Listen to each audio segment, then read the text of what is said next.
Hello and welcome to the first episode of Phibbs the Druid. I am your host, and I'd like to start out by asking a pretty straightforward question to anybody who's ever played the Magic the Gathering format known as EDH or Commander.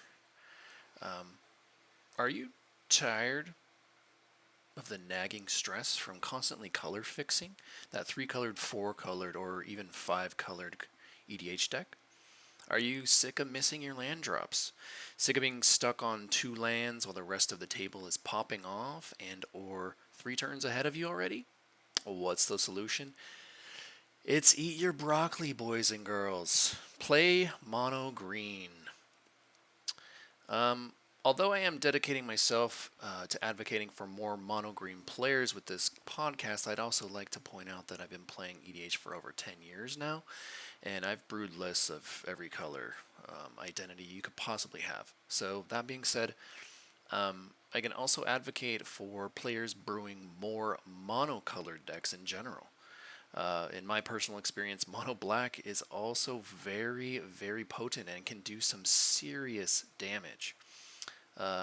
Rest in peace, my Aara First of Lochthwain list. So this podcast is going to be dedicated solely to Mono Green Commander. And considering that Spirit, I'm also going to be personally doing something quite radical when it comes to my own paper collection. In the coming weeks and months, I'm planning on pruning most of my entire collection down to mono green and colorless cards. I'm all in on this mono green menace, and I am plan on keeping 3 non-mono green EDH decks in my Commander collection, just so I have at least an answer to its opponents who, during pickup games at an LGS are saying things like, "Hey man, don't you have anything else to play other than mono green?" So that being said, let's dig into it.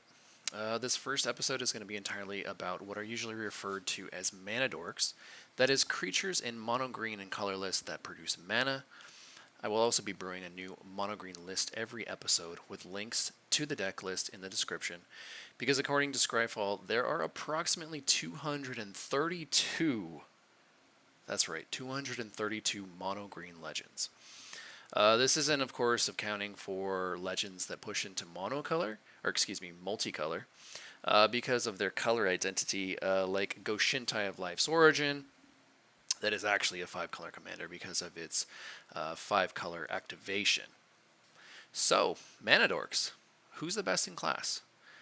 Obviously, there are very well-known and popular mana dorks that are usually 1 or 2 converted mana costs, such as Birds of Paradise, Llanowar Elves, Elvish Mystic, Arbor Elf, Fyndhorn Elves, or Fyndhorn Elves, Delighted Halfling, and of course, Boreal Druid. That's the one that people mostly forget, the Boreal Druid. Taps for colorless. So the inclusion of any or all of these into your mono green decks will definitely improve the speed and consistency with which you can dig into your game plan. But there's also many other mono green dorks, some of which are my personal favorites that could really push you over the top into obscene amounts of mana in the mid and late game if left unchecked. Which brings me to my first favorite, which is Fanatic of Rhonas. For 1 and a green, that's 2 converted mana cost. This mono green rare from Modern Horizons 3 is a 1/4 snake druid that will always tap for at least 1 green. But if you have Ferocious, that is, if you control a creature with power 4 or greater, this Fanatic will tap for 4 green. But that's not all. You can also eternalize the Fanatic by paying 2 and 2 green. That's 4 converted mana cost, and exiling them from the graveyard, which will net you a 4/4 black zombie snake druid token with no converted mana cost, which will in turn automatically meet the Ferocious clause. I really, really can't sing the praises of this mana dork enough because I love playing large green creatures that put a lot of pressure on my opponents. So this snake, it just gets better the longer it's allowed to stay on the board.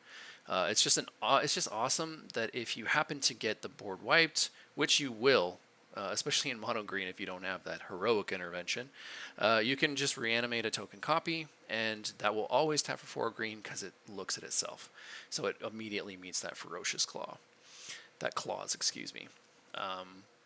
I really, like I said, I can't sing the praises of this enough. I tend to put it in as many of my paper decks as I possibly can, and almost all of my arena decks. Next up, I want to bring up one of the Mana Dork royalties, in my opinion. Circle of Dreams Druid. For triple green, this 2/1 Elf Druid from Adventures in Forgotten Realms is essentially a Gaia's Cradle on a stick. Tap Circle of Dreams Druid to add green to your mana pool for each creature you control.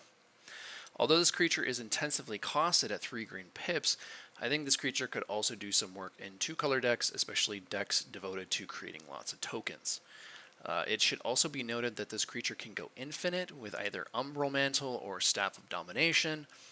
Umbral Mantle, as long as your creature counts nets you positive mana, can generally generate you infinite green mana. Staff of Domination, again, as long as your creature count is pushing you up into positive mana, can not only generate you infinite mana, but infinite life, infinite untaps of any creature, and can draw you your whole deck, which should essentially be GG at that point. Next, I want to talk about a colorless mana dork that is essentially a Soul Ring on a stick, Palladium Mirror. Yeah, I know, Palladium Mirror. It's not super flashy, but this 3 CMC Mana Dork has been reprinted many times. It's super easy to get a hand on one, and is really helpful in decks that care about Eldrazi or require other diamond-specific mana, that is colorless mana that you can only play the diamond for. This one is pretty straightforward. It is a bit fragile since it dies to artifact removal, but investing 3 mana for a 2 mana return is still a pretty decent rate. There's not really a whole lot else to say about this one, but I wanted to use it as an example to illustrate that there are colorless mana dorks like Palladium Mirror and Ornithopter of Paradise that can be pretty powerful play in early game and can slot into any deck because of their colorless identity. So it's not just applied to mono green. At this point, I want to note that sometimes, depending on the strategy, you don't always necessarily want a ton of mana dorks, but instead a lot of low-costed spells that can net you extra lands. So this is going to be a little bit of a detour away from mana dorks, but there are things like Azusa Lost But Seeking, which allows you to play 2 additional lands every turn, or Arboreal Grazer, which just immediately on ETB will put a land into play if it's in your hand. Pair either of these things with something like a Lotus Cobra in a landfall deck, and I mean, you're just popping off. You're generating so much mana very, very early. But that is a whole entire topic that I'm going to save for another episode. There's also some functionally similar, in my opinion, almost nearly identical enchantments that can function like a 1 CMC mana dork, such as Utopia Sprawl and Wild Growth. I try to jam both of these into almost every deck I can because they are much harder to remove than a creature. Utopia Sprawl has been reprinted quite a few times. It's an enchantment aura for 1 green. Enchant Forest. As Utopia Sprawl enters the battlefield, choose a color. In mono green, we would just be choosing mono green. Whenever Enchanted Forest is tapped for mana, its controller adds an additional mana of the chosen color. So essentially you're just turning a forest into a land that now taps for 2 green instead of just 1. Wild Growth is exactly the same. It just always will only be able to tap for that additional green. You can't choose a color. But there's also some other extremely powerful mana dorks, such as Selvala, Heart of the Wilds, and Karametra's Acolyte. The argument can be made that Selvala, Heart of the Wilds, is not only one of the most powerful mana dorks ever printed, but that she's also one of the strongest, if not the strongest, mono-green commanders of all time. The ability to generate large bursts of mana throughout the entire game, while also probably drawing you a ton of cards in the process, makes her an amazing choice to command your mono-green armies. Karametra's Acolyte should always be included in any mono-green deck that cares about devotion, such as either of the Nyleas, that is the god from Theros, the mono-green god from Theros, or the demigod Renata. But the Acolyte should also be considered in any mono-green decks that incidentally just create a ton of devotion. Like, say you're running Tribute to the World Tree, which is 3 green pips.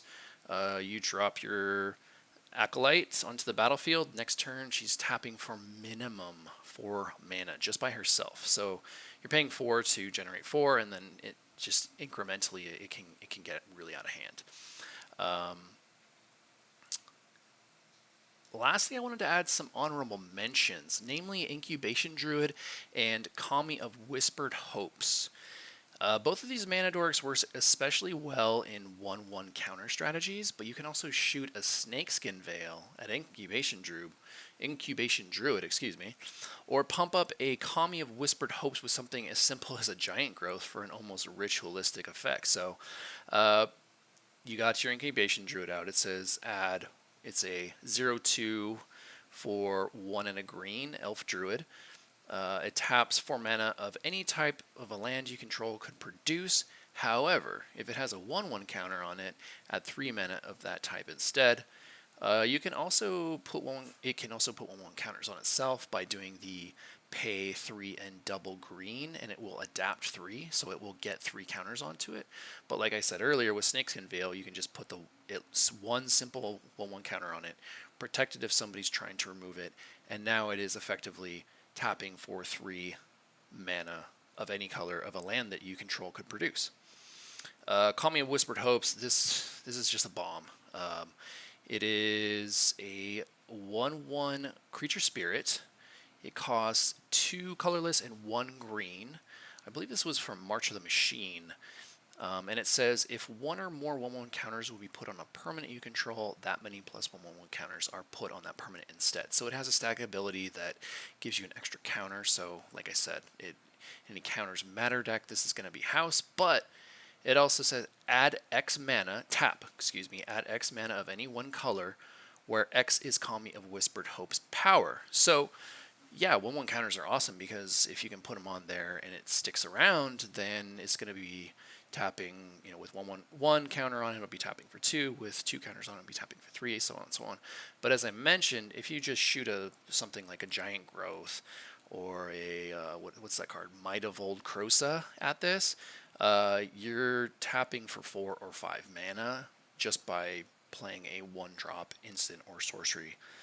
So if you need that quick burst of mana to help you squeeze that juice out of your turn, it's a great option. So yeah, that's pretty much all I have to say about mana dorks. There's a ton of great resources online. If you want to dig deeper into more niche dorks that suit your deck better, I'd recommend running a Scryfall search or just going to a site like Moxfield and searching for a list of green mana dorks. Also, if you just Google it, just Google mono green mana dorks, it'll shoot you to a couple different results that will have lists of just what you're looking for. So yeah, this comes to the end of the podcast where I wanted to, every single week, or excuse me, every single video at least, I wanted to provide a deck list for something that I had never brewed. Eventually we'll get to things that I've already brewed, but like I said, there's like, what, 230, I said 232 different mono green legends. Yes, 232 mono green legends in green, approximately, give or take. So I'm basically going to be brewing a new legend every single video and providing a deck list.